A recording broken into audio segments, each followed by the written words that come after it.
the MVP Fantasy Football Podcast. My name is Chella. And I'm Che. Each episode, we break down what you need to know for fantasy football to help you think strategically for your weekly fantasy lineup decisions. This week, we'll be looking into Week 8 matchups in terms of starts and sits, and our featured topic is the impending trade deadline and which players would like to move and how it impacts your fantasy team. Without further ado, let's get started. And we first of all start off with Friday night or Thursday night football for you guys in the US. Ravens at Buccaneers, a titanic tussle between two teams who've been slightly indifferent this season. But it should be a really good game this evening. We'll go with the starts. Ultimately, for the Ravens, it's going to be Rashad Bateman, obviously Lamar, and it's going to be Mark Andrews who's going to be starting most definitely. Gus Edwards is definitely someone you can definitely start, and for the flex position, Devin Duvernay. I think all those propositions are going to be pretty good this week, because as we go into the sits, or the starts for the Buccaneers, you're going to see the reasons why that they're such a good fit to start this week. What we just heard is that ultimately the Bucs are without two of their best defensive backs in Winfield and Sean Murphy-Bunting. So therefore, it's going to be wheels up for the likes of Bateman and Andrews if Lamar can throw more than 16 passes this week. So they're definitely strong starts against this Buccaneers depleted secondary. As for the Bucs, you're going to start the usual suspects. Just heard that Russell Gage is unlikely to play. But he's telling them you can't necessarily play. But Evans, Godwin, Fournette, Brady is someone that can definitely plug and play into your team against a Ravens defense which is susceptible to both the run and the pass this year. So expect big plays galore for those four especially. In terms of flex positions, much like Devin Duvernay, Scotty Miller is going to be someone you can plug and play. He should have some downfield work as much as Peets and Humphrey are not to be played with. They can be kind of got at, and they have been got at several times this year. So you can definitely plug Scotty Miller in terms of flex position. With regards to the sits, Kenyon Drake is going to be someone you can sit. Justice Hill, again, apart from the fantastic block and 4th and 1 towards the end, he did fumble the ball and then he cost the Ravens points. So that's not someone you could definitely rely on in terms of points. J.K. Dobbins, we know, is injured. And then Isaiah Likely would have been someone you could put in. But again, with the news that Mark Andrews is likely to play, he's someone that can only be restricted to either at best flex, but most likely a sit. In terms of the Buccaneers, Cameron Brate still on the injury report. Unlikely to play for indefinitely for a while. And Julio Jones is unlikely to play either. So therefore, he's someone that you can't play this week.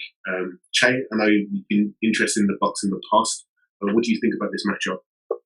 I mean, the Bucs are a funny one because looking at this game, I think it's going to be one for the Bucs. I think it has to be one on the ground with Leonard Fournette, aka Playoff Lenny.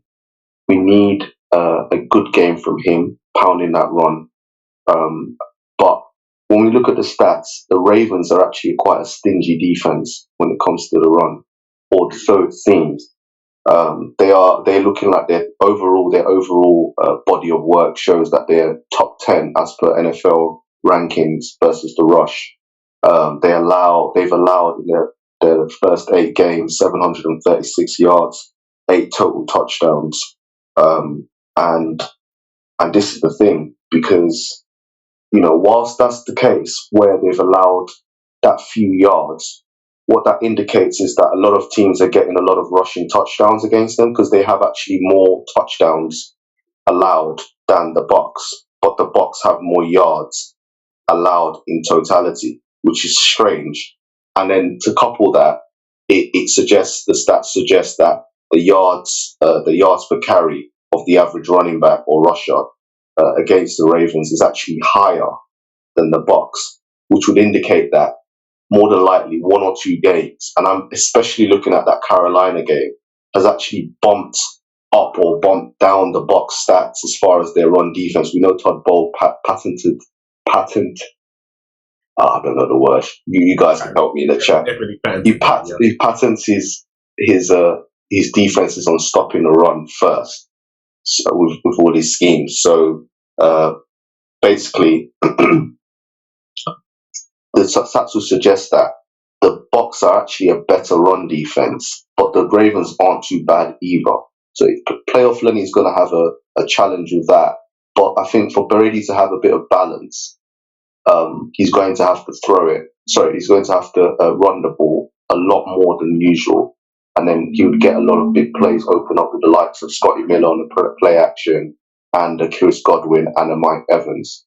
But the overall problem, I think, with the Bucks is their offense. And I think the injuries haven't helped with the continuity and with the overall gelling of this team, as well as the fact that there's no Gronk as well, and Gronk did a lot of work in the blocking game as well, which helps the O-linemen, the tackles, to release those gaps for Leonard Fournette to go through. But I think this game should be a game where he actually has a bit more success.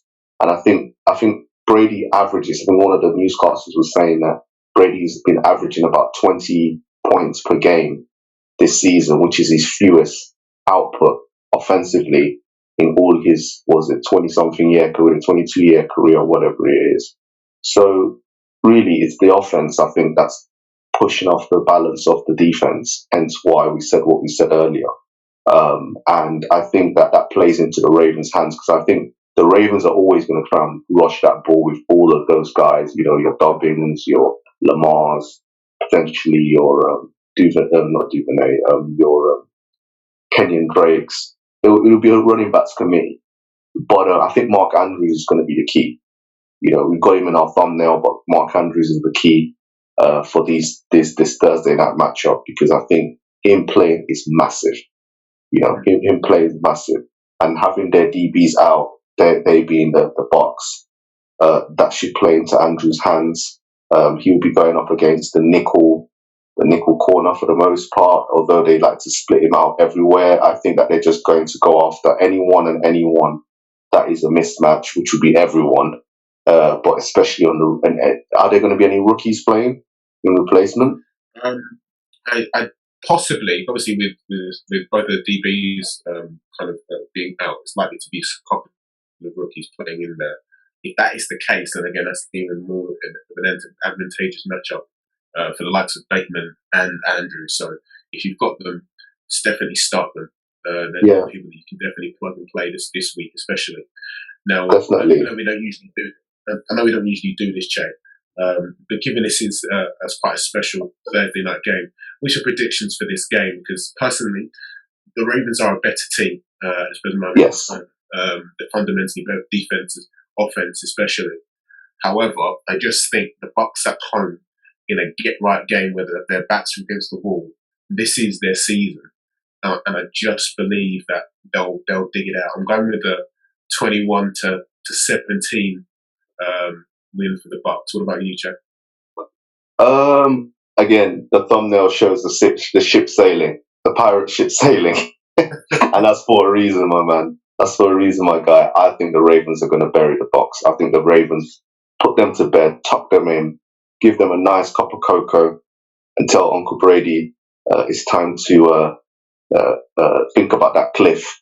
And hashtag Giselle might have been right. Pause. Yeah, no, I'm going with I think it's going to be a blowout win for the Ravens. I think it's going to be a blowout win. I don't know what the score will be, but I think I can see your Ravens getting at least 4 touchdowns. It might not be, again, because Todd Bowles is Todd Bowles and his defense is, even on their worst day, they're still pretty good. I think that it will be one of those games where, like, who was it that they lost to? Who was it that the Bucks lost to? Was it earlier this season where they only scored 3 points? Was it last week or the week before? Last week they scored 3 points. That's it. Yeah. So and the Panthers scored 20 points, didn't they? Yeah. Right. That was a blowout win. The scoreline didn't show it, but that was a hell of a whooping. Yeah. And I think it's going to be similar in that I think the Ravens get at least, or at most, 3 touchdowns. But the Bucks aren't scoring more than a touchdown. Could see something like a 28-7 blowout win. Wow, fair enough. Yeah, definitely. That's again, whatever happens is going to be a must-watch game. I yeah. personally can't wait. Even Lamar going back to Florida as well. Yes, exactly that as well. So it should be very good. Now we're going to another game, a game which is going to be close to home this week at Wembley Stadium, and that is Broncos and Jaguars at Wembley Stadium. As for the Broncos, I mean, they're much publicised struggles on offense. It's unlikely that if you do have any Broncos, you're going to start them, and the only two that would definitely start, or at the very least flex, is both Sutton and Gordon. The Jaguars are a team with which they can be run on. We saw last week with Saquon managed to get again another 110 yard scrimmage. This is the team, the Jaguars, which can be run on. So you can start Gordon at the flex, but again, apart from Gordon and Sutton, there is absolutely no one I want to start for the Broncos. As opposed to the Jaguars in terms of starting, you're going to start a superstar RB1 Etienne with the running back Robinson going to the Jets. He's someone you can start every single week, and I think potentially he could be a league winner, considering the amount of volume he will get. Fumbles aside, he's someone that has managed to get at least 6-7 yards a carry in the majority of games he's played in, so he's an absolute talent.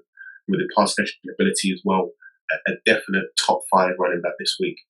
As well as that, you can definitely start Lawrence and Christian Kirk, again, another guy who managed to get himself another 6 to 8 targets against a very stiff Giants defense last week, and he still managed to get himself 6 to 8 targets. So that's something you can definitely plug and play in. In terms of sitting, if I could, I'd sit everyone for the Broncos, but unfortunately, not everyone can be sat. But for the most part, the fantasy relevant people will be like Albert O. Greg Douch is someone that has already taken away Albert O's snaps already, so he's not fantasy viable. Jerry Jeudy, he's not getting enough from the quarterback to make it justifiable, so he's someone you can sit. And Mr. Broncos Country is someone that you most definitely cannot start this year, for this game especially. I don't think he's going to be fit, despite what he said on the plane, doing some kind of yoga stretches on the plane. He's by no means going to be fit, and he's definitely start. I don't think he can start personally, so that's someone you can definitely sit. In regards to Jaguars, Evan Ingram had a decent game against the Giants last week. I believe that comes to an end against a stiff Broncos defense. I think that's someone you can definitely sit. Dave Jones, another one. I think the game is going to be won and lost in the trenches, running the ball. So I don't think there's enough passing volume for the likes of Agnew, Zay Jones at all. So those are all 2 or 3 people that you can sit for the Jaguars. I don't know about you, Chad. What impressed you about the Jaguars? Or what impressed you about what they did last week against the Giants? I know they lost, but there must have been some aspects where they impressed you last week. I think Etienne, everyone keeps calling him ETN, is Etienne. Okay, it's Etienne, and I won't say why I know why it's Etienne, but look at the translation in English, and there's your answer. It's Etienne, not ETN. That's for starters. It makes me cringe when I love that guy Scott Hansen, I think, from Red Zone. When he calls his name, he feels like chalk on a board. Yeah, but it is what it is. He impressed me. I think Trevor Lawrence impressed me, but again, I think Doug Peterson teams, just on a side note, they always have problems with their their time management, their clock. Like, they never ever score points at the end of like halves, like like the 2-minute drills. They always struggle. I remember when he was at Philadelphia, Carson Wentz always used to struggle, and they'd end up taking a knee and running it off because they'd run out of time because they kind of didn't know what to do, and they advance the ball and then they'd sort of stall, which didn't make any sense. But those are some of my takeaways. I mean, it's amazing, like, news to think that Robinson was given his marching orders. It doesn't surprise me, but it's amazing how cutthroat this league is. Yeah. You would say, oh yeah, he'd be maybe traded at the end of the season, but it seems that certain teams, not many, but certain teams are extremely aggressive in knowing what they want. Because at the time of us editing or creating this presentation, Robinson was still a Jaguar. So, I mean, did that just happen today? Or was it last night? Jenna? For the most part, I think it was Tuesday that it officially went through. But I think looking at most of the snaps between week 3 and last week, Etienne had been out snapping him 2-1. So looking back there, I think they probably decided from the jump there that Etienne was going to be the guy, despite him fumbling in the first game and even in the last game against the Giants. So they definitely believe in him. So right. That goes to show, as you mentioned earlier on, the cutthroat nature of the NFL. It's not named not for long for a reason. So it goes to show that most definitely they found their guy, and James Robinson unfortunately had to get his marching orders, but ultimately he's found a good place in the Jets, and I think Robert Saleh's offense will suit him to an extent. Definitely. Showcase his talent. Especially with Brees Hall out, that it's just, he's going to get. They want a bona fide RB1. They want a bona fide RB1, and I think they're going to get that in this trade. And with a new place, a new environment, a new head coach that clearly believes in giving him a chance, he should thrive. Especially if coming from Illinois, he's more suited to the northern states, perhaps closer to home. Who knows? Yes, he's going to be New York, but everyone loves New York and the bright lights. Well, not everyone, but a lot of the players do, because it's a big market as well. So, sometimes change is good. Definitely. Now we go on to our next game, the Dolphins at the Lions. Actually, no, sorry. It's the Dolphins at the Lions. A game which should see a lot of points. The Lions are second in points made. And obviously they do give a lot of points on defense as well. So it should be a good game. In terms of starts, the usual suspects for the Dolphins, Tua and Co. So Tua, Hill, Waddle. He's a good start this week. And the guy I think he's going to be essentially really good this week against the Lions team, which you can definitely run on. Definitely Mostert. I think he should. This is an absolute smash play for him this week. I think they'll run the living daylights out of him this week. And I think I'm actually he's going to be my player of the week. I think he'll get at least 2 touchdowns this week. I fully expect that against a Lions team which saw Tony Pollard and Zeke get a combination of I think it's 24 points last week, and they were able to kind of get some work done on the ground last week against the Lions. So Mostert's going to do really well. As I said before, Gesicki is a good flex option this week against the passing offense, passing defense, which is definitely gettable. In terms of the Lions, Goff, you can start. Reynolds, you can start. Amon-Ra St. Brown looks like he's going to be available, but it is going to be a true game plan decision given he had a concussion last week. So we'll see what happened. Fortunately for you, still Swift owners, Swift is able to practice on full for 2 days. So he's definitely going to be someone you can definitely start. He's a full go, and he should do very well in this matchup. Actually, Miami are 26th against the run, so that indicates that Swift is going to be a smash play this week. And then also as well, Reynolds is someone that you can definitely play as DJ Charles and IR. So as opposed on the other side of Amon-Ra St. Brown, Reynolds is someone you can definitely play. In terms of sits, Edmonds is someone that you're going to sit simply because I don't believe he'll get enough running work this week. I think Mostert is someone that is not only taken over the backfield but obliterated at any competition regarding this backfield. It's definitely his, so I don't think someone like Edmonds is fancy valuable this week until further notice. So that's someone you can definitely sit. And as opposed to the Lions, as much as we've enjoyed the Jamal Williams train while Swift was out, it just swiftly came to an end last week when he fumbled at the goal line. So I fully expect him for someone to be sat, and I think Swift will be the star of the show in terms of the run game for the Lions. So definitely sit him this week. Now we get to our next game, and that is the Panthers at the Falcons, the re-energized Panthers after their stunning win last week against the Bucs. They're coming into this game full of confidence against the Falcons team, who for the most part were absolutely shellacked by last week. Absolutely shellacked. In terms of the Panthers, Chuba Hubbard and Deontay Foreman are the stars of the show for the Panthers. And I think this week They're both of them are people that you can definitely start, especially Foreman.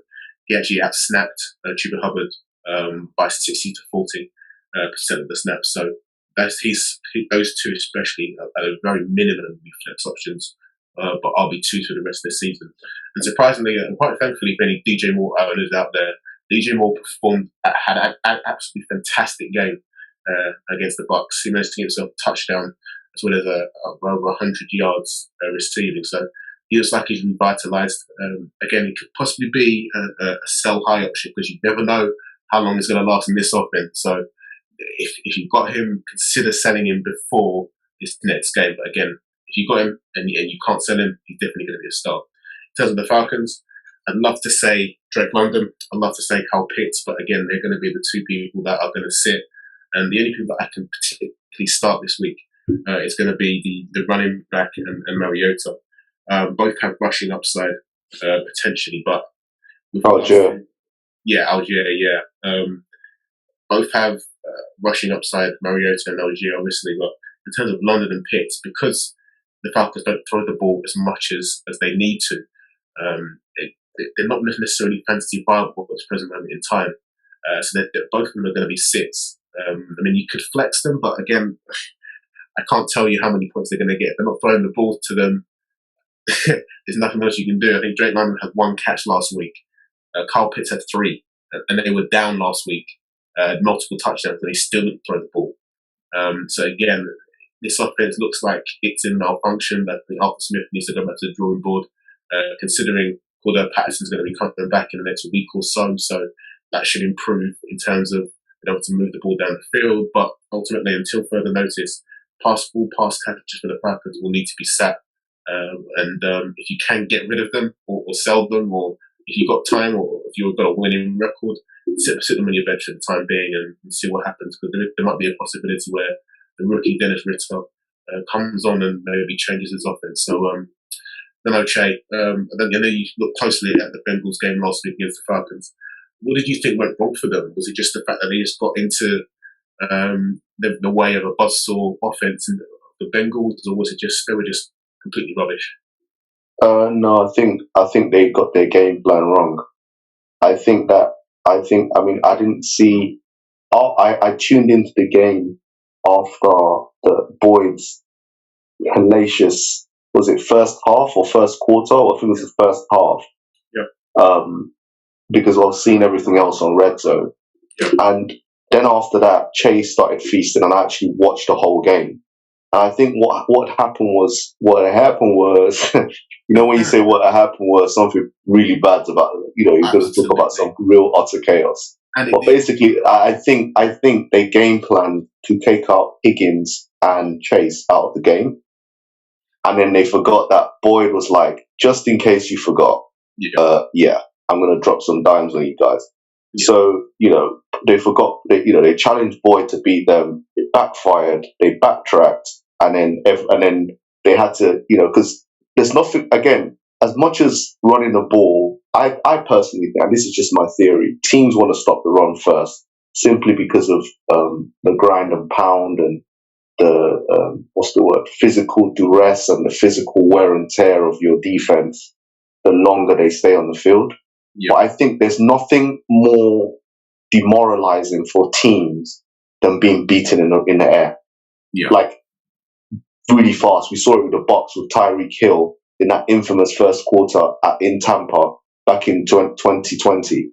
But I think the team saw Boyd going off and they were like, look, that guy, somebody has to stop that guy or else. And I think, that's just the pride talking there. And it's literally like, no, we're not having that. Yeah. So, I think that's what it was. And then they tried to, factor in, stop Boyd. They said, okay, that this guy's hot today. And then Chase was like, oh, you forgot about us. Higgins was like, yeah, you forgot about us. Okay, have a get. As Skip Bayless would say, watch this. And literally they just, slapped them, in the second half. And then they chilled out a bit. And then it was like a bit of garbage time. And then Falcons came back thinking that they had some hope, and then hopium. And the Bengals just kept slapping them up. So, I think that's what happened in that game. Absolutely. Again, it didn't really give much hope for Falcons fans because, again, as mentioned, they continued to just run the ball, and it was quite alarming to see, given the fact that they were almost 2, 3 touchdowns down at a time, and it was still running the ball. So that's something that needs to be considered for Falcons fans or any owners of Falcons players. That they doesn't look like at the moment until further notice they are not throwing the ball. So yeah, it remains to be seen what happens in this game. Then we go to our next game. It's the Cardinals at the Vikings. The Vikings coming off their bye, fresh and revigorized, ready for this game, and against a Cardinals team who had a relatively underwhelming win against the Saints. I think the Saints gave them the game with the 2 interceptions from Andy Dalton. So as much as they played well, Cardinals there's still a lot to be desired within this team, and I think this Vikings team is going to be pretty tough. So it should be a good game. In terms of fantasy value, you're going to start Kyler, you're going to start Hopkins after his game. 11 receptions, 8 targets, 179 yards. He's definitely back. So yeah, he's definitely going to be starting. Benjamin played well. He's someone that managed to get himself into the end zone. He's someone you could possibly flex. However, with the news that both Darrell Williams and James Conner are starting, he would only be a flex option if either of them were able to start. But the star man for the Cardinals this week will be Zach Ertz. The Vikings give up the second most to the tight end position, and he should absolutely feast this week in a smash spot for the Cardinals. In terms of the Vikings, once again, the usual suspects. It's going to be Kirk Cousins, Cook, and Jefferson. And most important, I think, this week, the return of Irv Smith into this offense. He's someone that could potentially get some work this week. Once again, the Cardinals do give up a lot to the tight end position, and he's someone that could definitely take advantage of that, as we've seen in the past. A cheeky flex of the Vikings this week will be Adam Thielen. The secondary for the Cardinals is not especially good. I don't know if you saw the Saints game, but they did give up 2 touchdowns and a lot of yards to the likes of Olave and Juwan Johnson for the Saints. So yeah. They're people that's a secondary that definitely can be got at. And I fully expect someone like Thielen, especially in the red zone, in terms of getting touchdowns, to definitely capitalize on that. In terms of sits, for the Cardinals, not many you can sit. However, I don't think Rondale Moore is going to get the volume that he requires. So I think, especially with Hopkins back, so he's someone that you can definitely sit, and obviously Hollywood Brown with the injury. So yeah, that's ultimately who you can sit, and I fully expect this to be quite a high-scoring game and a lot of fancy points for you guys. Now we go to our next game. It is the Bears at the Cowboys. The Bears kind of had a revitalized win away at the Patriots. Quite surprising, in fact, and I think a lot of people looked at that Bears team and thought they're not as bad as presently constructed. I fully expect this week for them to come back down to earth against these Cowboys defense, who are taking away and disrupting plays like no other. In terms of fantasy, this week, I think apart from Darrell Mooney, you can play in the flex. I think those are the only ones that you can start this week. As much as the quarterback did play well against the Patriots, I just don't trust him moving forward. In terms of running the ball, Montgomery's okay, but again, this Cowboys defense is no joke, and that goes with Kmet. So in terms of the Bears, you will most definitely sit in the quarterback, Montgomery and Kmet, and then you're definitely starting Darnell Mooney. Then the Cowboys, once again, the usual suspects. Dalton Schultz had a decent game coming back from his MCL injury. He managed to get himself 8 targets. You definitely start him. Ezekiel Elliott looking like he's not going to be playing. And if that's the case, then Tony Pollard is an absolute must play this week. In terms of Dak should do all right. It's his first game back against the Detroit Lions. And he managed to get himself 12 fantasy points, which is a little bit underwhelming given his rushing ability. I fully expect to correct that this week. And in order to win, the Cowboys need to pass the ball. And that brings in CeeDee Lamb, who should have a decent enough game, who's definitely going to be a star. In terms of sits for the Cowboys, I don't know about you, but as someone who has Michael Gallup, he, again, someone that potentially could have started last week. And then when you started him, my condolences to you, because you got a big fat goose egg. and he's someone that, because of that, was rage dropped in a lot of leagues I'm in. Rage dropped. Absolutely rage dropped. And I was tempted, I'm not going to lie. I did drop him, but I didn't rage drop him. I was very calm when I did it. So he's someone you most definitely can sit this week. In terms of, nothing to do with his talent, I just think in this offense where Zeke and Pollard and CeeDee Lamb are going to eat before him, he just doesn't get enough volume. And last week showed it against a Lions defense who give a lot to the wide receiver, and he didn't get a single point. So that's someone you can definitely sit this week. Jay, I don't know if you had any kind of thoughts on that.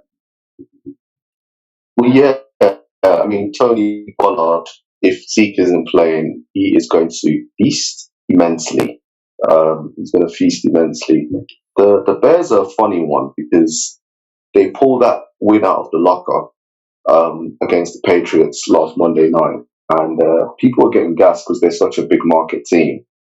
But I think they come back down to earth against the Cowboys. I think they get smacked up because I think the Patriots and Uncle Bill thought that they were going to throw it a little bit more. And their game plan, the Bears, was just run and run and run it down your throat, Mr. Patriot. And boy, did they do that. And it just led to so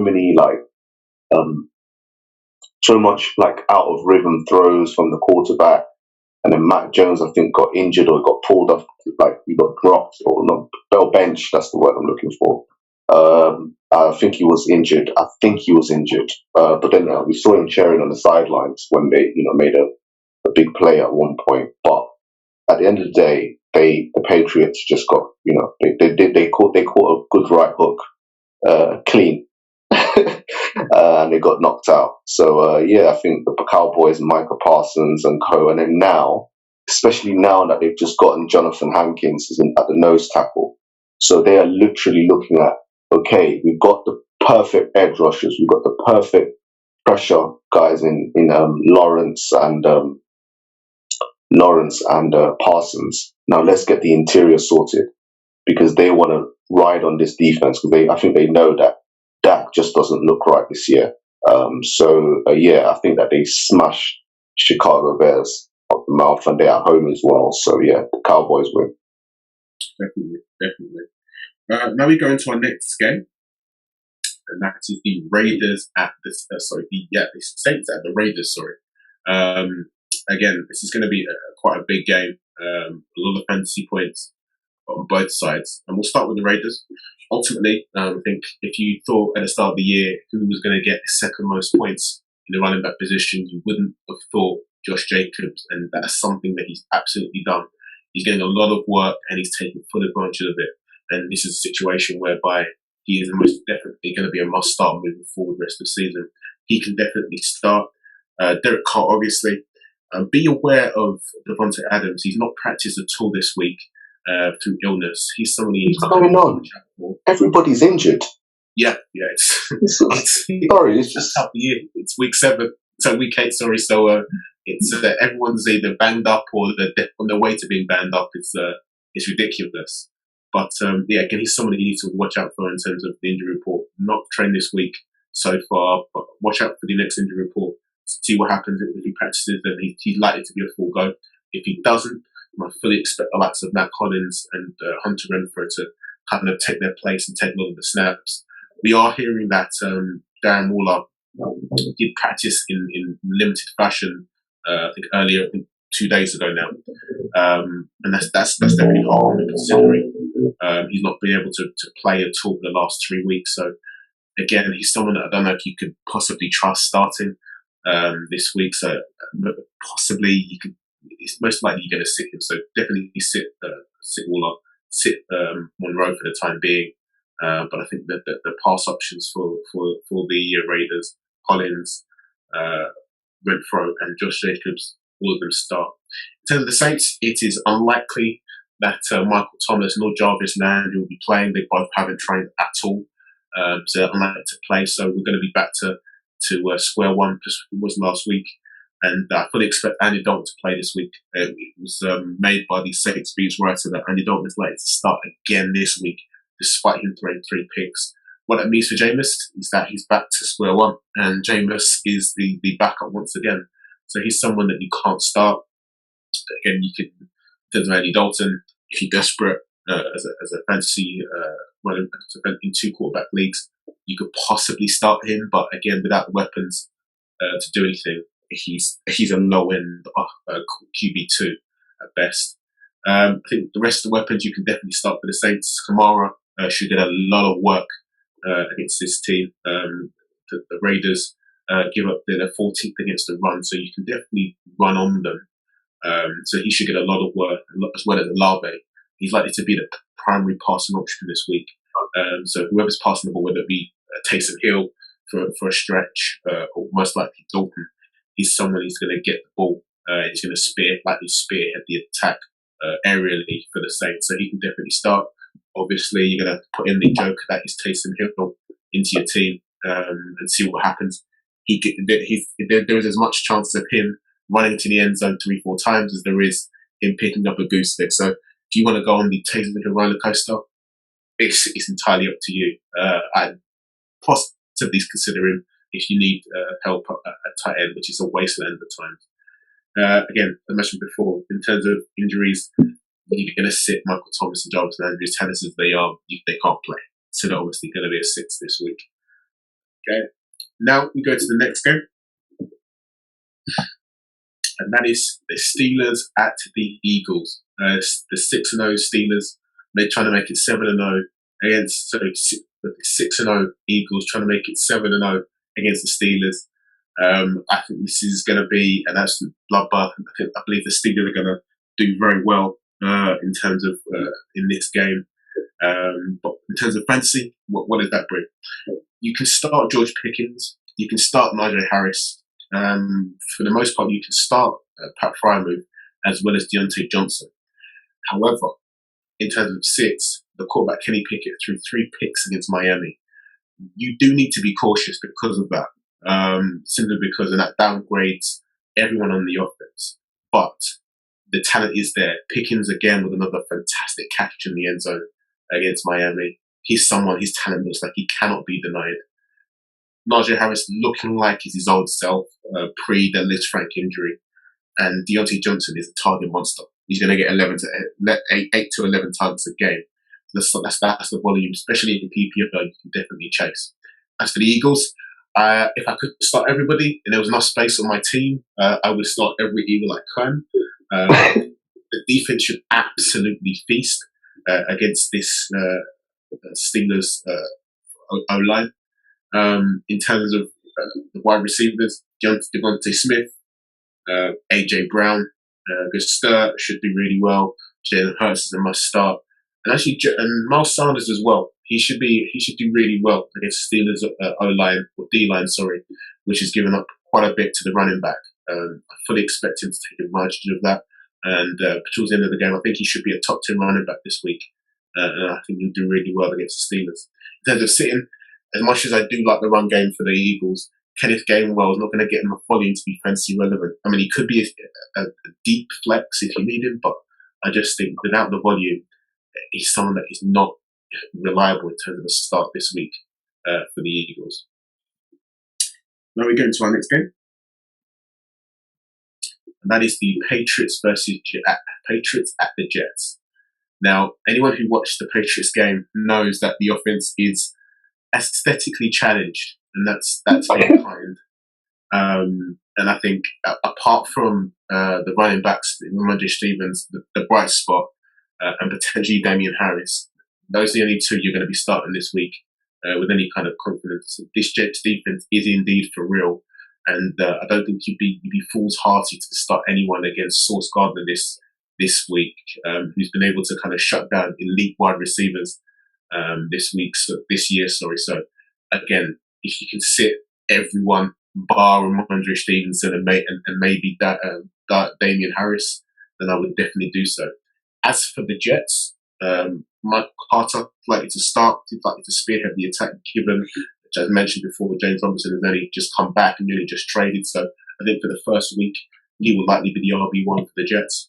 And Braxton Berrios is someone that you can definitely start in a flex position, potentially, simply because he's used in all works of the offense, not just passing the ball. So that makes him a slightly better flex option in this team. In terms of the Jets, in terms of sitting, I would sit for most of them. Zach Wilson's lack of accuracy and his good overall quarterback play kind of downgrades the entire passing offense. Garrett Wilson's only had one good game this year, and because of obviously the quarterback position, his kind of production's gone down. Elijah Moore is kind of well publicized saying he wanted to leave. Robert Saleh's come out this week and said he could potentially get him the ball. He's someone that you could potentially pick up. However, can you trust the volume long term? We've seen it in the past whereby it's a 1 week spike, and then obviously for the rest of the weeks, it's still the same thing. So look for him to potentially get traded towards the deadline on November the 1st.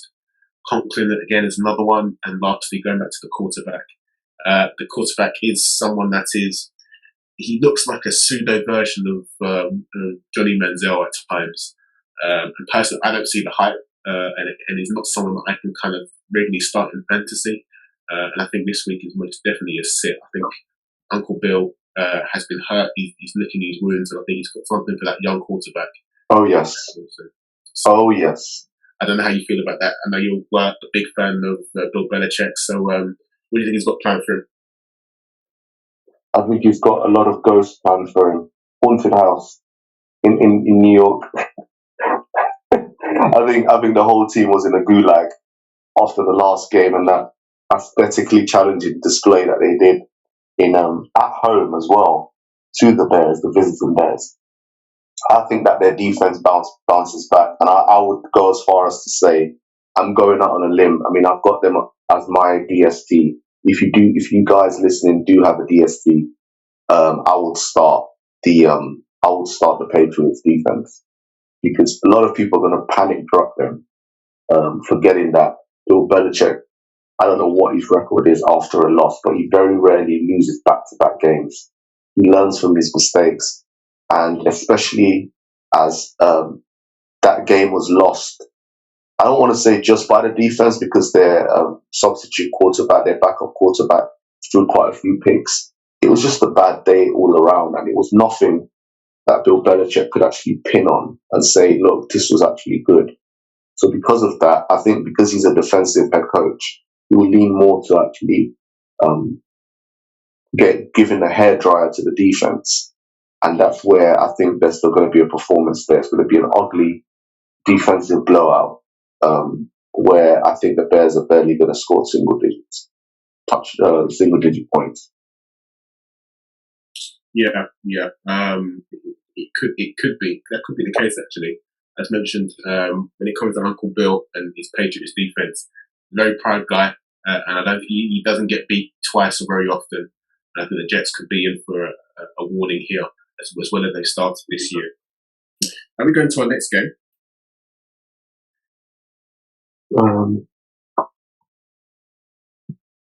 And that is the Titans and the Texans. A battle of Texas, battle in Texas. Deep South battle. Should be pretty good actually. However, it's very simple in terms of fantasy value. For the Titans, it's going to be King Henry, it's going to be Woods, and it's going to be Austin Hooper. That's pretty good for fantasy value. It's a streamlined kind of way. It's streamlined kind of fantasy value, and you know you're going to be starting. Those are the three I'm going to be starting, especially. Tannehill's literally come back to trading today. They started in a limited fashion. Once again, that downgrades everyone bar King Henry, who can work with or without Tannehill. So I think he's going to be someone you can definitely start. In terms of sits, Treylon Burks is back on the IR. He's someone you can sit. I'm not feeling comfortable after sitting any other wide receiver bar Robert Woods, or any pass catching option bar Robert Woods and Austin Hooper. So they can all sit. But I think the three mentioned for the Titans will definitely start, and they should do well against his Texans team. In terms of the Texans, you're going to start Dameon Pierce. Again, he had another couple of broken, angry run tackles last week against the Raiders. He looked like he's a fantastic fantasy option moving forward. He did very, very well, and he's definitely a must start. Cooks is also a start. However, there is word on the street that he could be traded. Wow. So, yeah, there is that word, I think, fresh off from Tom Pelissero from the NFL Network mentioned that there is that possibility. So again, definitely watch out for that. Watch out for any if you're on social media, follow the beat writers, follow Adam Schefter especially. He should be able to give you an up-to-date value. And actually follow Call the Huddle, at Call the Huddle on Twitter. We should be able to kind of give you any kind of update regarding that situation, especially. If he is trading or if he doesn't play, Nico Collins is definitely someone that can step up, and has stepped up for the last 2 to 3 weeks, out snapping Brandon Cooks. In terms of sits, Davis Mills, once again, as much as he's played okay this year, he was one of the reasons why they lost against the Raiders. And because of his seemingly average quarterback play, he brings down the entire offense. Once again, bar the running back, Dameon Pierce. So he's going to be a sit this week. So, it's pretty streamlined way of playing, and hopefully you should be able to get the points this week. On to the next one. And that is the Giants at the Seahawks. A game between two teams who have seemingly overachieved this year. And I'm personally looking forward to it. In terms of starts, it's very much going to be the same two for the Giants this week. It's going to be Saquon Barkley, who will likely spearhead the attack, along with Daniel Jones along for the ride. But quite interesting, another one actually who I'm going to be pretty interested in this week is Wan'Dale Robinson. We heard earlier on today that Kadarius Toney has actually been traded to the Chiefs. Now, what does that mean in fantasy value? It means that Wan'Dale Robinson should absolutely feast in this game, simply because he looks like he's going to be the only wide receiver in an offense that is starved for talent. And I think this rookie has done pretty well this year to kind of carve himself a role. And I think he should do very well in this game against the Seahawks.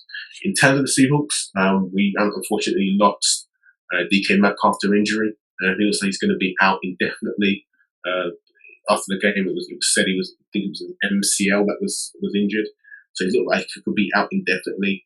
Some people are saying 2 to 4 weeks, but there was no when Pete Carroll was asked about it, he didn't kind of give any conclusion as to the date. So hopefully he gets well soon. So with the poor for having him, but not having him in the NFL. So when we've lost that kind of talent, other talents have to kind of come up, and that's where Marcus Goodwin kind of stepped up and got his 2 touchdowns against the Chargers. And he's someone you could possibly start. In fact, you can definitely start given the options that are available. So you can start him, Kenneth Walker III, Kenneth Skywalker III, the chosen one. He's for someone that you can definitely start this week. He's not likely to be a top 3 back, given his talent and the opportunity. So he's someone you can definitely start. Geno Smith, again, another one that you could definitely start. I actually think I don't think he's going to have a great game this week, simply because the Giants' defense is indeed another defense from the NFC East, surprisingly, which is for real. And they've managed to stop a lot of people, especially with their pass rush. And I think the Seahawks O-line has done well. However, they're going to be tested. And I think that will result in a lot of sacks for the Giants defense. So I think you can start Geno. He's a fine stream, but don't expect too much. On the other side as well, I think Tyler Lockett should have a fairly good game. He will be the alpha, the wide receiver one for the Seahawks. And in that aspect, he should see a lot of volume. So therefore, I think you definitely start him in this game. With this leads to flex, given the fact that DK Metcalf isn't there should be some targets remaining in the offense. So he's someone you can plug and play if you are needy at tight end. In terms of sits for the Giants, unfortunately we lost Daniel Bellinger to an eye injury. Again, when Brian Dable asked, when the reporter asked Brian Dable about the injury, he mentioned to him that he's something that couldn't be told too much, and he could be out indefinitely. So he's someone that's he needs eye surgery. His eye sockets have been gouged out, basically. We really wish him a speedy recovery. 100%, and that is definitely not a speedy recovery in terms of injury. So he's going to be out for the foreseeable future. So he's someone you can sit. Darius Slayton, again, as much as we do like his performances here and there, he's not necessarily kind of sustainable fantasy-wise. No, so you can too many drops. Way too many drops. Someone that quick. Definitely. I mean, as a Giants fan, how are you feeling about this game against the Seahawks? I'm quietly confident. I think Geno Smith is going to feel pressure in ways he hasn't felt pressure um, before. As far as, yes, he's faced Denver Broncos defense, but again, because he hasn't got DK Metcalf, that's going to add pressure to his dropbacks. Because yes, he might have Will Disley, but DK Metcalf is a physical specimen, both in size and speed, and I think he's not going to have that much of a window to throw. And so guys like Lockett, I've got mixed feelings about them. I think they're going to rely on the run game. They beat Seattle. Seeing what Etienne did last week, I think the Giants' defense can be run at, but I think in the red zone we're pretty stout.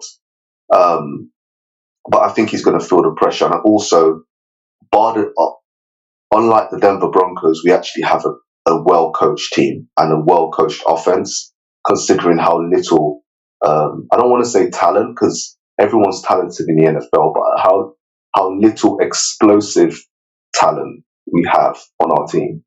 I think Wandale Robinson is going to feast like no other, because no Bellinger, he's already a slot receiver. Bellinger operates within that slot stroke seam area. And that's still going to go to Wandale Robinson. And then when you look at, from a morale point of view, the fact that Kadarius Toney, sorry, is Cadell something. I'm struggling to keep up. Probably needs a Scrabble board or something. No disrespect, don't cancel me. Don't cancel me. Allegedly.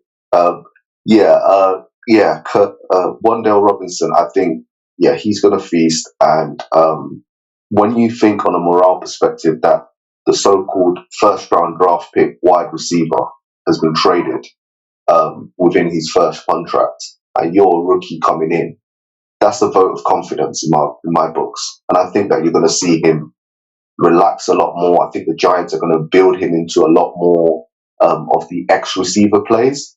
I think he's going to be the X receiver, getting everything in the short, in an intermediate. And I think Slayton will be used as the big play threat down the field. So I can imagine, because you look at his attempts or his receptions or targets, I beg your pardon. I think he got 8 in the last game, and he got less the previous game. So his target share actually increased because, or directly connected to, Bellinger leaving. So we can only expect that it will be a lot more, considering he will have a whole game to get these targets. So yeah, I think Wandale Robinson is the guy I'm looking for. And to me, he will be my player of the week. And it should be a very good game. I'm actually looking forward to this one. I'm definitely watching, especially as a Saquon owner this week. Now we go to our next game, and that is the Cowboys at the Colts. Now, I don't often say this, actually, maybe I do. But this is definitely going to be one of the yuck games.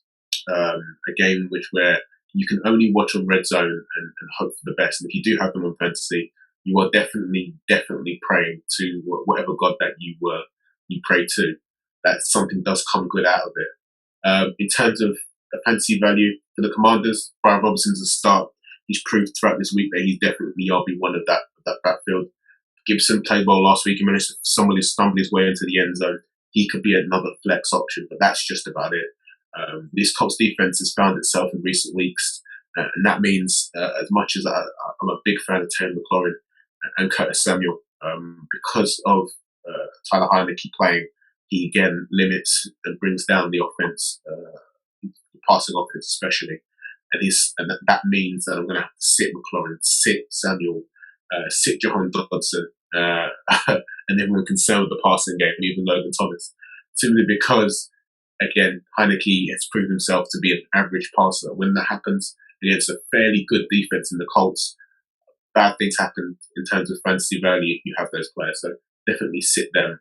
In terms of the Colts, the recent news of that Sam Benja's likely going to play as opposed to Matt Ryan, it literally means we don't know what's going to happen.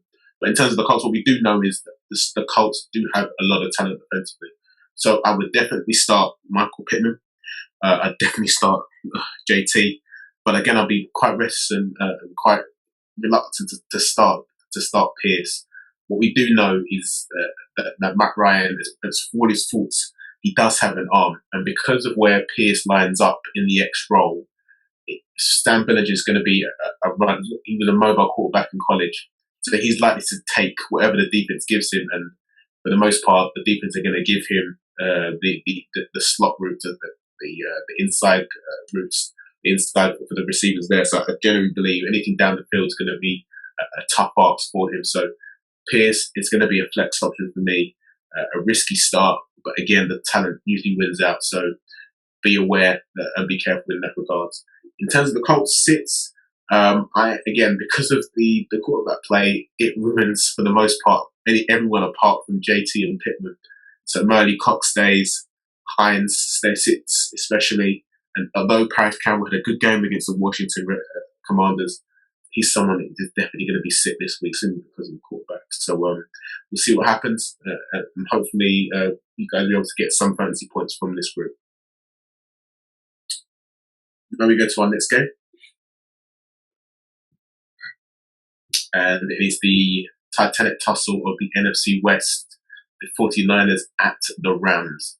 The Rams looking to avenge the loss that they had, where they absolutely got shellacked, both in the trenches and on the scoreboard, to the 49ers. In terms of starts, we know who's going to start. It's going to be Christian McCaffrey. It's going to be George Kittle. It's going to be Brandon Ayuk. It's going to be Deebo Samuel for the most part. They're all going to be starts. They fare pretty well against the Rams, who they need to find themselves defensively. And I don't think this is the game to find themselves. I know they're coming off the bye, but again, I think this 49ers team are, as we mentioned in the past, they are a Swiss Army knife of an offense, and I think they'll definitely cut through the Rams on multiple occasions. So they're going to be, for the most part, the 49ers pass catchers are going to be ones that you're all going to start this week. In terms of sits, as much as the pass catchers are pretty well, and as much as they do have a good offensive line, I just think Jimmy G this week, as we saw last week, there's a ceiling on what he can do. And I think because of that, unless you're really hurting a quarterback, you've got to sit him. There are better options such as Daniel Jones or Geno Smith that you can definitely start. I wouldn't start Jimmy Garoppolo as much as he's played okay in the past. He's someone I would definitely sit this week. And opposed to the Rams, it's quite simple. It's Cooper Kupp and it's Tyler Higbee. That's pretty much it. This 49ers pass rush is not going to allow them to do anything. It's not going to allow Matthew Stafford to do anything but pass the ball to Cooper Kupp. So if you've got Allen Robinson or you've got anyone else in the passing offense, bar Tyler Higbee, sit all of them and start Cooper Kupp and Tyler Higbee. So again, they're going to be people that you'll definitely start. And I'm not going to lie to you, if I was a Rams fan, I'd be pretty terrified. This pass rush of the 49ers is no joke. But again, if the Chiefs showed anything, there are deficiencies in the 49ers offense that can be, so the 49ers defense, that can be got at. What about you, Chase? It seems like a premier kind of game. What do you think is going to happen? I want to sing that song, To Live and Die in LA. Inglewood up to no good. Yeah, California definitely knows how to party. This is going to be a rumble in South Central LA. I think that it's going to be a good game. I think these two teams, I think they have like a love-hate relationship with each other. There's the rivalry, but then how can you hate a team? I mean, there's a friendly, steeped rivalry stroke competition in these two teams because of their head coaches and the fact that they're in the same division. So I think it's going to be a feisty affair. A lot of people are saying Christian McCaffrey is going to feast in this game. I happen to be a person that believes so as well, although I think that the receivers, both either Deebo and or Ayuk, whoever they line up against Jalen Ramsey is going to eat. So guys, look out for that, because Jalen Ramsey has been a sleeper weak link in this defense, in my opinion, this season. And I think, have a look at that, and let's see the numbers at the end of the game, because I think that the Rams, especially knowing that Sean McVay wanted Christian McCaffrey, they're going to do everything to stop Christian McCaffrey from beating them, to allow the likes of Deebo, which is easier said than done, to allow the likes of Deebo et al. To really go to work in the passing game, daring Jimmy G to throw that ball. I think the 49ers' Achilles heel is when teams do everything to dare them to throw that ball. But again, easier said than done. It's going to be a great game. Exactly. So I'm definitely looking forward to it, and I genuinely can't wait. So again, in terms of real life, in terms of fantasy, should be pretty good. Now we go into another game, a Premier game actually, and it should be pretty good if you're a Bills fan. If you're a Packers fan, you might want to hide behind your seat. Bills, Packers at Bills.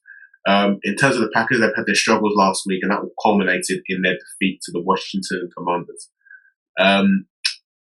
In terms of offense, again, very, very rarely am I kind of speechless in terms of who to start.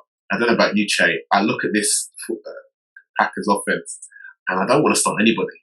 I'm going to be no. With you. Apart from Aaron Jones. Even Aaron Jones, I mean, again, are the Bills going to allow you to have any kind of time in the pocket to do for Aaron Rodgers to do anything? I don't know.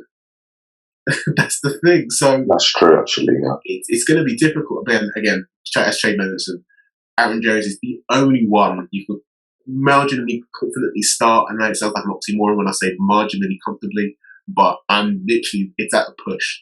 So again, Aaron Jones is someone you could start. In terms of the flex position, AJ Dillon is your needy at running back. But again, the Bills are excellent against the run, so it's going to be difficult in terms of a tight end because the pass rush is going to absolutely blitz Aaron Rodgers. As much as I love Aaron Rodgers personally, I think his talent is immense. I don't think he's going to get enough time to showcase it. So if you're needy at tight end, and I know everybody who hasn't got Kelsey or Andrews is needy at tight end, try and get him if you start him if you dare. But again, there are better options out there. But those are the only two, maybe three stories as a whole that you could possibly start this week with the Packers. As it comes to the Bills, they're coming off their bye and they are at home and they are ready and waiting to attack and pounce at anybody. And I fully expect them to absolutely shellac the Packers this week. I'm talking about 3 to 4 touchdowns. I think it could get messy. So that means you're going to start Josh Allen. You're going to start Gabe Davis. You're definitely going to start Stephon Diggs, who's started the season like a house on fire. Another sneaky start would be Dawson Knox. We saw last week the Packers seemingly cannot handle any pass catches, let alone tight ends. So Dawson Knox should do very well, as well as Devin Singletary. He should do well. He's been running the ball quite well pre the bye, so he should do very well. It's someone that you could definitely start. In terms of sits, we mentioned for the Packers everybody that we didn't mention, which is Aaron Jones, AJ Dillon, and Robert Tonyan. So it means Alan Lazard, who looks like he didn't practice this week, and that means Aaron Rodgers, unfortunately, and Romeo Doubs, all three, you can definitely sit this week. In terms of the Bills, as much as I like the talent, the opportunity is not there for James Cook at the moment. So he's someone that can definitely sit. So here we have another primetime game, Che. What are your thoughts on this game? Again, this is the NFL. Schedule makers have done really well this week, and I genuinely can't wait for this one. Yeah, I think it's going to be a cricket score. I think it's going to be a cricket score, and I'm just going to say it right now. I just really, really want Stephon Diggs to boot that ball, that football, when he scores a touchdown. I love when he does that. He just cracks me up when he does that. But yeah, no, I think that it's going to be an absolute cricket score. It's going to be a wazazazub of the Packers, and I think they're going to be tucked in bed. They're another tucked in bed, nicely, neat sheets, nice warm cup of hot chocolate. Have a nice season. See you next year. Hopefully, Mr. Rodgers, you get some decent receivers if you don't retire. Some real competent talent out there. So yeah, no, I'm going for Bills blowout win, and yeah, this could get ugly real fast. Exactly that. Now we go into our next game, the final game of the week, and that is the Bengals at the Browns. The Bengals absolutely shellacked the Falcons that we mentioned earlier on in the show, and I think they will do very similar things to that. It's going to be a rivalry. in the divisional rivalry. So it's always very, very tough. But I just think the passing offense for the Bengals is so good, and I just think moving forward, it's going to be tough for the Browns to do anything. They're missing quite a lot of their quarterbacks. Greedy Williams being one. So again, it's going to be tough for the Browns to do anything defensively. With regards to the Bengals, recently today we heard that Jamar Chase is going to be out for 3 to 4 weeks. Big news. Yeah, big news with a hip injury. So if you do have him, definitely make contingency plans to kind of take him out of your squad. Again, it's going to be a big miss. But where the loss of Jamar Chase happens, the gain for Tyler Boyd and T. Higgins as they go up in value. I think Tyler Boyd is someone that you can definitely start on a week-to-week basis now. T. Higgins is the alpha as long as he stays fit. Joe Burrow is someone you're going to start every week, as well as Joe Mixon. In terms of the Browns, again, Nick Chubb is having a historic season. He's rushing the absolute heck out of the ball, and I think he's running like he's mad at the ground. And I think he's definitely dog pound. Yeah. And I think he's definitely start this week. Amari Cooper's going to be a nice start. He's obviously the alpha in the offense, and I think he's done very well to carve himself a role, given the Chris quarterback is Jacoby Brissett. In terms of sits, because of obviously Njoku's injury, we've got Harrison Bryant in the sit category, and Tyler Boyd. You can start both. Njoku's going to be injured for the foreseeable future. Again, another 3 to 4 week injury. So Harrison Bryant's going to get a lot of the snaps. And if you are hiding at tight end, he's not too bad a streamer this week. He's likely to get a chunk of the snaps, a chunk of the opportunity. And I think that will mean fantasy points for you if you are hurting at tight end. In terms of the sits as well for the Browns, interesting news potentially with Kareem Hunt. Apparently, the Eagles have been quoted a 4th round pick to acquire Kareem Hunt. Wow. Yeah, big news. So is it gone through? It hasn't gone through, no. But again, they've been quoted that figure. And obviously, like in most things, if you've been quoted a figure or you know what the price is, it's only a matter of time.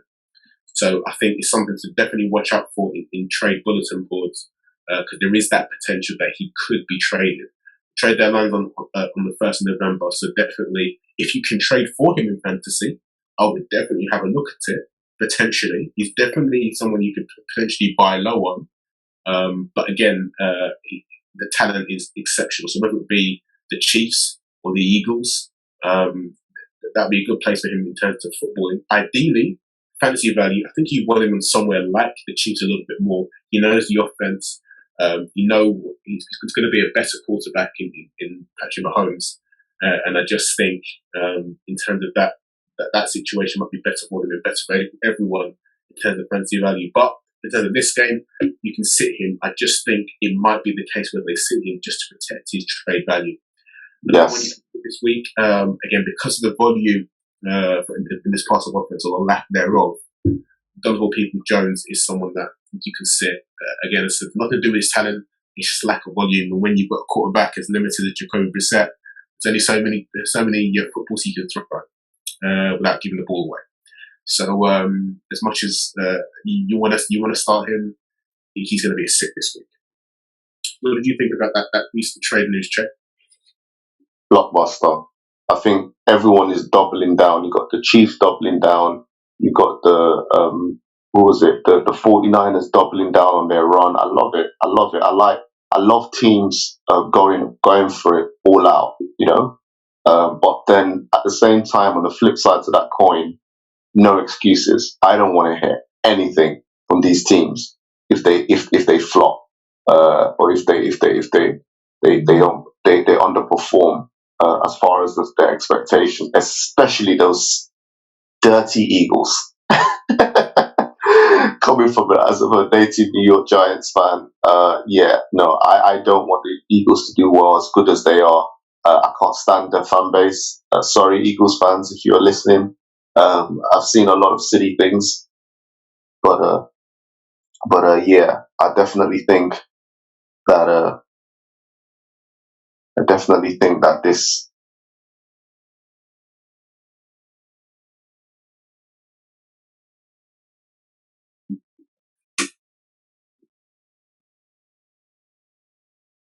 Yeah, I think that is an absolute blockbuster trade with the Kareem Hunt going to the Eagles, or proposally going to the Eagles. I love these teams doubling down. I think it's fantastic. Christian McCaffrey being a double down for the 49ers. Jonathan Hankins with the Cowboys going all in, balls deep with their defense. Pause. Um, I think definitely. I love teams strengthening being in a power position and increasing their leverage and increasing their strength. The flip side to that coin is I want no excuses, zero excuses, especially those stinking Eagles. Sorry, Eagles fans, if you're listening, but I'm a New York Giants through and through fan. So yeah, fly Eagles fly doesn't. It's like a swear word in my house. So yeah, with all due respect, fantasy aside, of course. Yeah, I hope you guys completely go. Was it 0-10 for the rest of the season for all I care. But yeah, I want no excuses. You guys look good, you Eagles, but I want no excuses, and I'm going to talk as much trash and beat you when we next face you in the next few weeks. But yeah, no, I think yeah, it's good for the league. I'm glad when teams are being aggressive. And let's see what the next. Well, how many more days do we have until the trade deadline? Yeah, so it's on the 1st of November. Right, so that's Tuesday. It's going to be fun to see what deals materialize between now and Tuesday. But yeah, let's just stay tuned, get our popcorn out, and just wait and see. But yeah, I look forward to it. Shame about Jamar Chase, of course. Yeah. I'm heartbroken, especially as he's on my fantasy team, but we hope he has a speedy recovery. This has come out of left field, although in saying that, he did get zinged up in that game last week. And being the champ that he is, came out and he balled out because I think it happened either early second half or late first half, and he sort of hobbled off. And I think that's the same injury. I think the Bengals have assessed it, and it seems a lot more severe than they thought. Even though he's such a strong lad that he just ran it off. You could see that when he first got zinged, he was wincing quite a lot. So yeah. We hope that he has a speedy recovery, and I think the Bengals, considering their depth at wide receiver, are doing the best thing they could possibly. Just keep the boy on ice, let him ice up, and get healed up, and yeah, then he'll be ready to plug and play. Most definitely. Again, that's something that we do. Obviously, miss his kind of talent in the league, and the league is definitely going to be poor for it for the duration of time that he's there. But yeah, it should be another good game, and then kind of good fantasy week. Hopefully you guys get all the points that you require, because again, I know last week was pretty tough. A lot of kind of fantasy villains, more villains than heroes, but hopefully this week should be a different one. Definitely. And so that wraps up our starts and sits for week 8.